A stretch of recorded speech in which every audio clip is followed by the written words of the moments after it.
Hello and welcome to Mythcrafts. My name is Dr. Emma Woods. I'm a mythologist, a folklorist and an author, and I run Mythcrafts with my husband, Shiva Kumar. So today I wanted to tread down a feminist route and talk to you about Magdalene Asylums, which were also known as Magdalene laundries, named after the biblical Mary Magdalene. These penitentiary institutions were used to house fallen women, and this was a general term, not only used for women who were actively employed as prostitutes, but also encapsulated any woman that had sexual relations outside of wedlock. Beginning in the 18th century, these Magdalene institutions survived up until horrifyingly recently. It was not until 1996 that the last remaining laundry in Dublin shuttered its doors. The first institution, the Magdalene Hospital for Penitent Prostitutes in Whitechapel, opened in 1758 and was Protestant aligned. However, the Catholic Church also adopted the idea, and soon there were hundreds of these institutions across various countries. This included the United Kingdom, the United States, and Australia.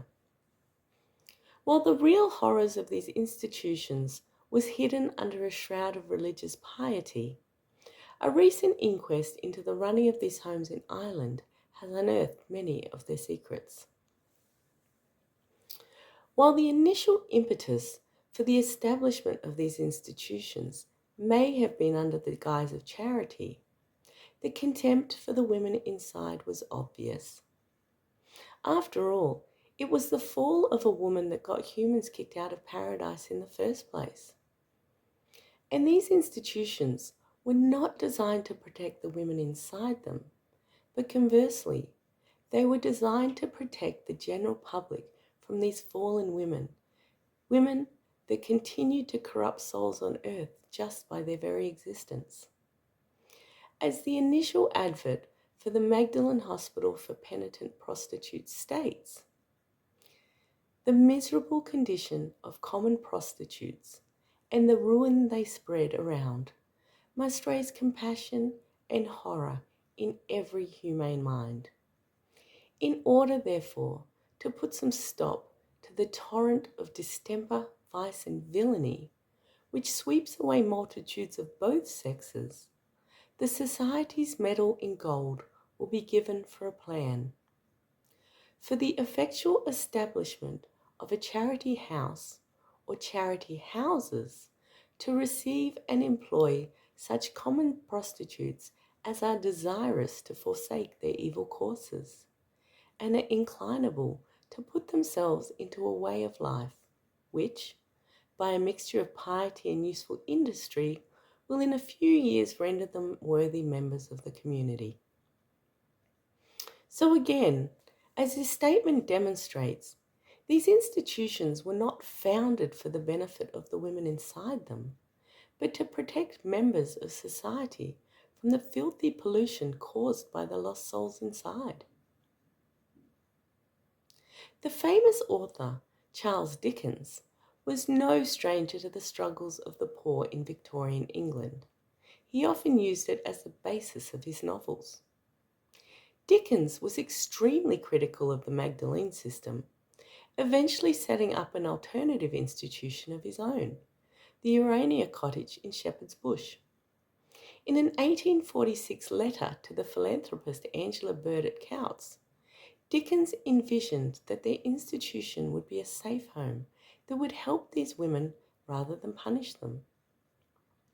You can see his attitude in his letters where he states, "A woman or girl coming to the asylum, it is explained to her that she has come there for useful repentance and reform, and because her past way of life has been dreadful in its nature and consequences, and full of affliction, misery, and despair to herself."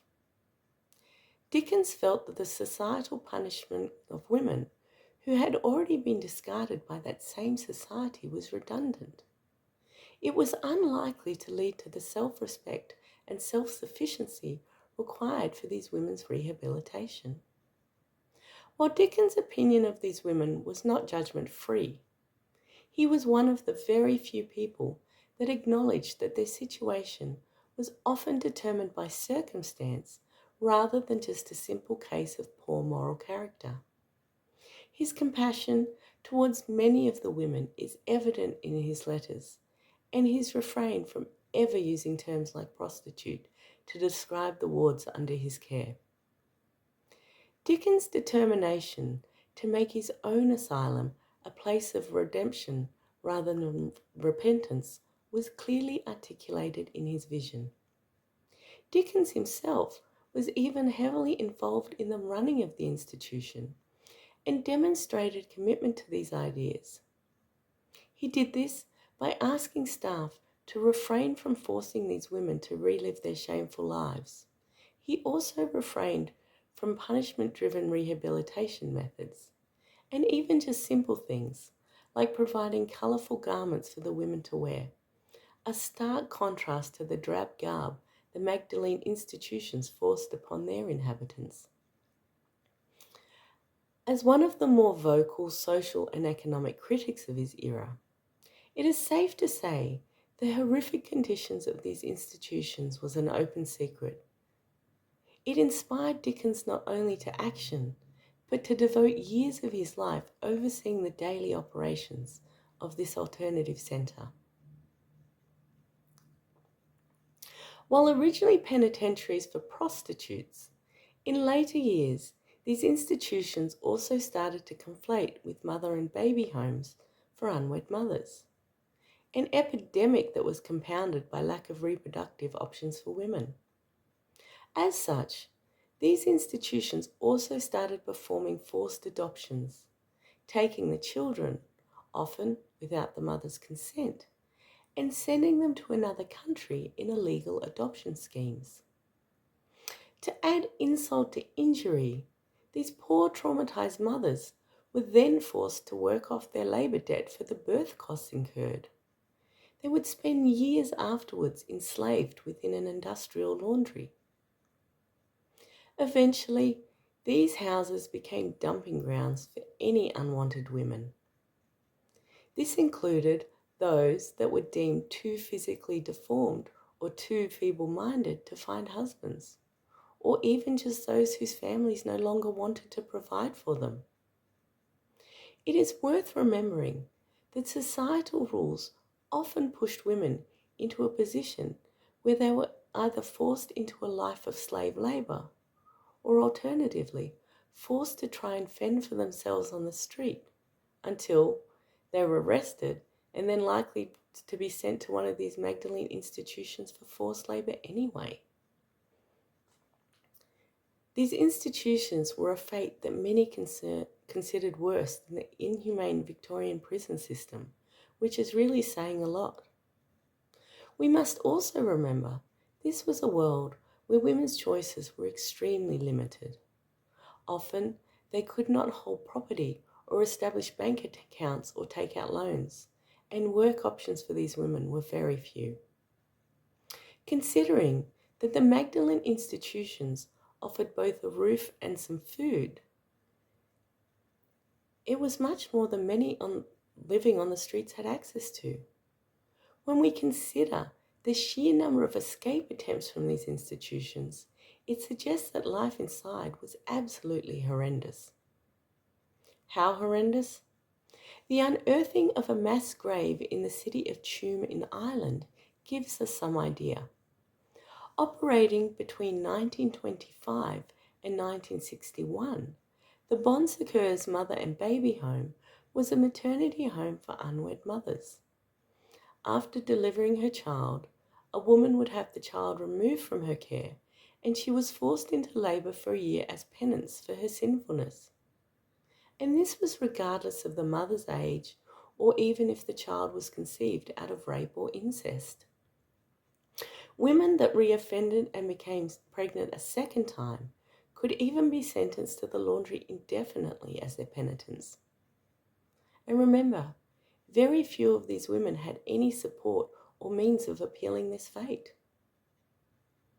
Unfortunately, like many pro-life stances, The care and concern for the welfare of the child's life ended hypocritically at its birth, and the Bon Secours mother and baby home was no exception. In 1975, two children stumbled across a mass grave of bones. They approximated there were about 20 infants at the tomb site. Religious officials were quick to cover up the find, dismissing these as unbaptized victims of the Great Famine and sealing over the cache.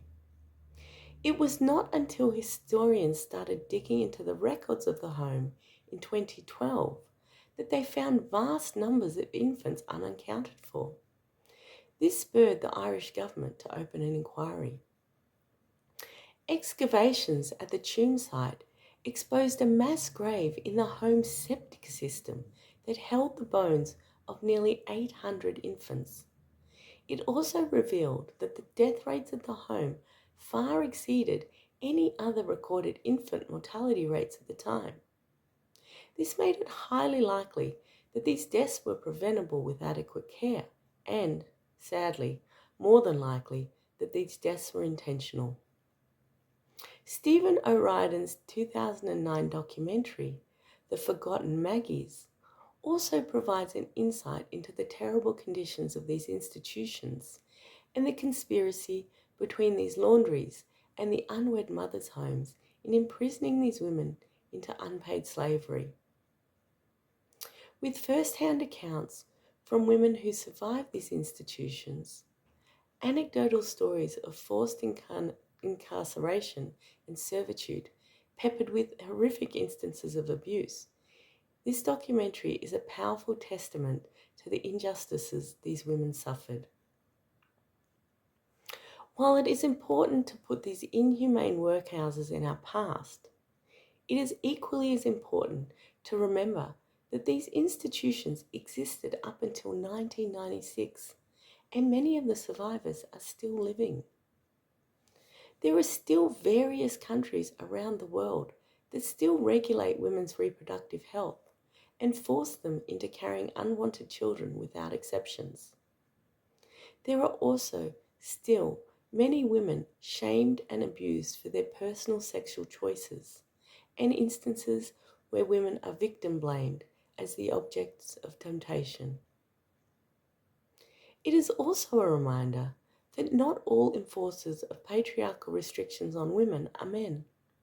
Sometimes there are other women who will exploit and abuse others to establish themselves a privileged position within the hierarchy.